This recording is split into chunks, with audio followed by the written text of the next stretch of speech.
Olá, seja bem-vindo a mais um vídeo do meu canal.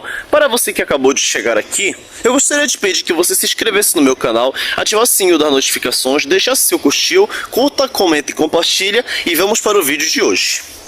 Esse vídeo que eu estou falando aqui, ele tem um tema muito interessante e que ele é de suma e vital importância para a nossa compreensão.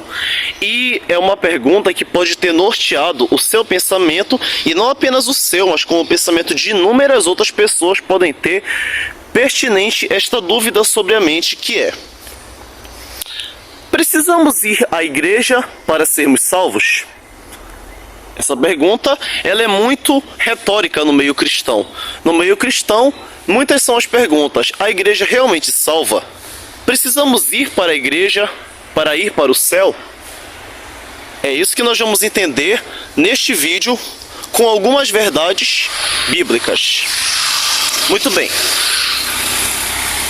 Hoje em dia, existe uma coisa que é muito popular no meio de nós, que é aquela citação: aceita Jesus como teu Salvador e obtenha a vida eterna. Isso é a mais pura verdade bíblica. Mas então a circunstância que fica é: e o congregar? E ir para a igreja? Quais são as fundamentabilidades de ir para a igreja? Muito bem. Na igreja, conhecemos a Cristo, certo? Lá o Evangelho é apresentado e nós veremos aqui exatamente qual o papel da igreja na vida do ser humano. E se muitas pessoas que não foram à igreja serão salvas. Muito bem. A primeira pergunta é essa, né? Como é que Deus, o Criador dos céus e da terra, ele enxerga a igreja? Muito bem. Lá em Atos, capítulo 17, versículo 24, fala da seguinte forma: Deus, ele é um Deus que não habita em templos feitos por mãos humanas. Ou seja, fala em Atos 17, 24 que Deus, ele não habita em templos que mãos humanas fizeram. Ou seja, o que esse verso significa? Significa dizer que em um templo, em uma igreja construída, que um ser humano criou, Deus não habita naquele espaço. Calma lá. Essa frase não é polêmica. Precisamos compreender à luz do contexto bíblico. Quando é falado que Deus ele não habita em templos feitos por mãos humanas, está se referindo que Deus ele não habita no templo em si, mas ele habita nas pessoas que fazem parte daquele templo. Veja pela lógica. A igreja, ela vem de uma palavrinha que significa reunião e congregação. E aí, tem uma outra parte lá na Bíblia que está em Hebreus 10, 25, que fala assim: e não nos deixemos de nos congregar, como é costume de alguns, ainda mais quando sabemos que o grande dia se aproxima. E isso é muito forte de se escutar. Mas então, quando fala que Deus não habita em templos feitos por mãos humanas, quer dizer que Deus ele não está presente apenas dentro da igreja. Deus está dentro de nós mesmos.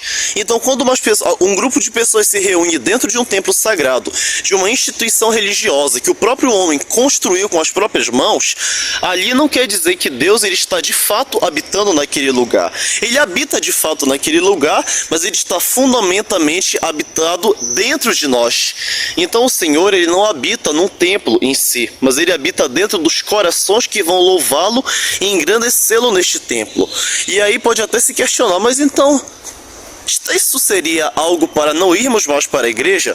Muito bem, retomando a Hebreus 10, 25, que fala sobre não nos deixarmos de congregar, esse verso ele é bem famoso e ele é bem aderido para muitos estudiosos que defendem que a igreja é obrigatoriamente necessária para a salvação.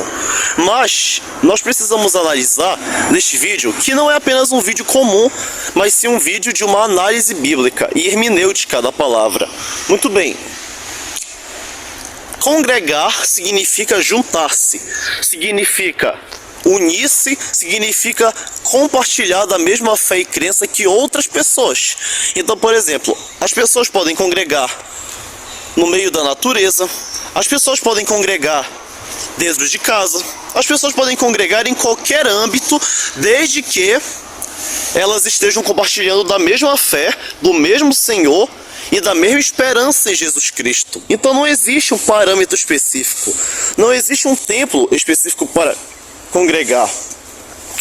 Porque a congregação ela parte do pressuposto que o ser humano ele deve estar em união, ele deve estar em contato com pessoas que creem naquilo que ele crê e que estão propostas a viver aquilo que ele vive.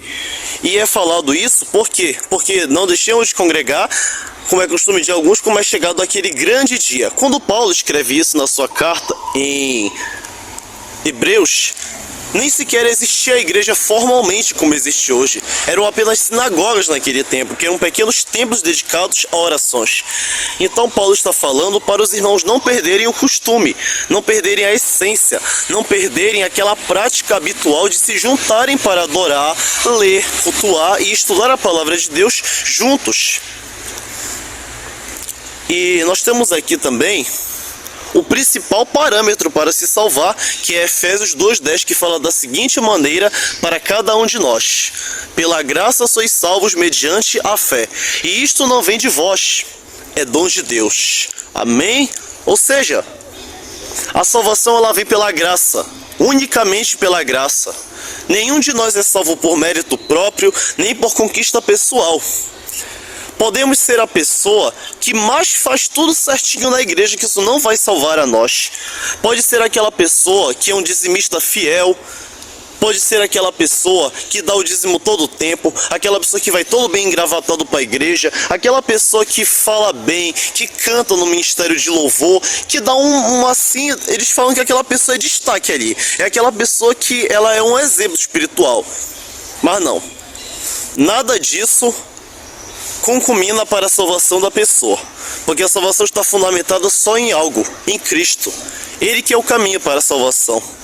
Efésios 2:10 é categórico em dizer isto. Nada nos salva senão Cristo.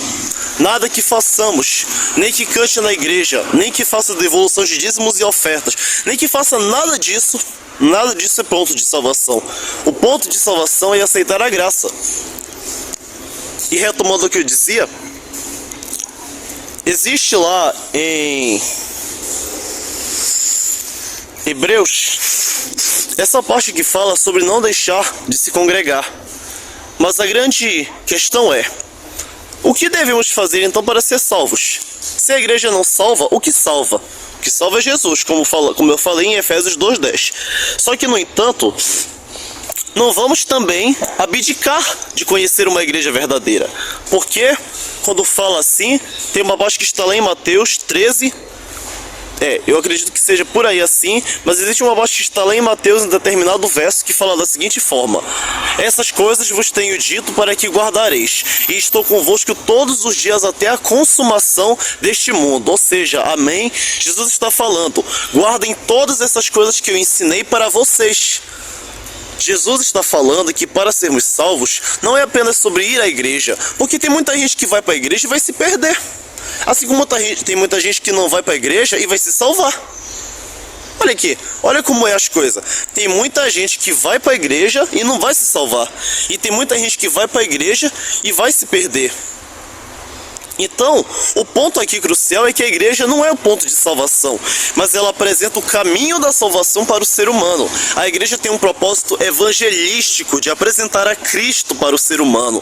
Então, a igreja ela não salva, ela leva a cada um de nós, eu e você, até a salvação que é Cristo Jesus. Amém.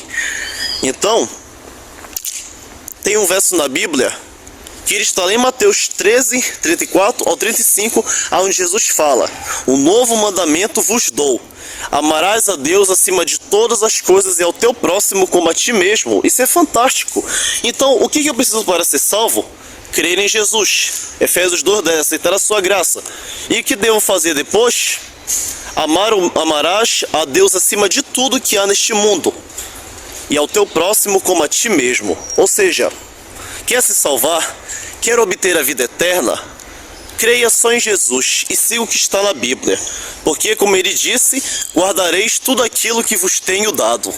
E assim estarei convosco todos os dias até a consumação deste mundo. Ou seja, não é sobre templos, não é sobre igrejas. É sobre como estamos diante do Criador, como estamos diante da vontade de Jesus e aquilo que Ele quer para a nossa vida. Vamos orar.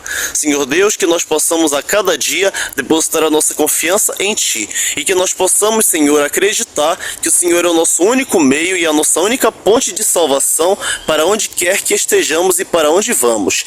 Em nome nome de Jesus, que o Senhor receba cada um de nós em teus braços e nos dê a cada dia a salvação para nossas vidas. Em nome de Jesus te pedimos hoje e sempre.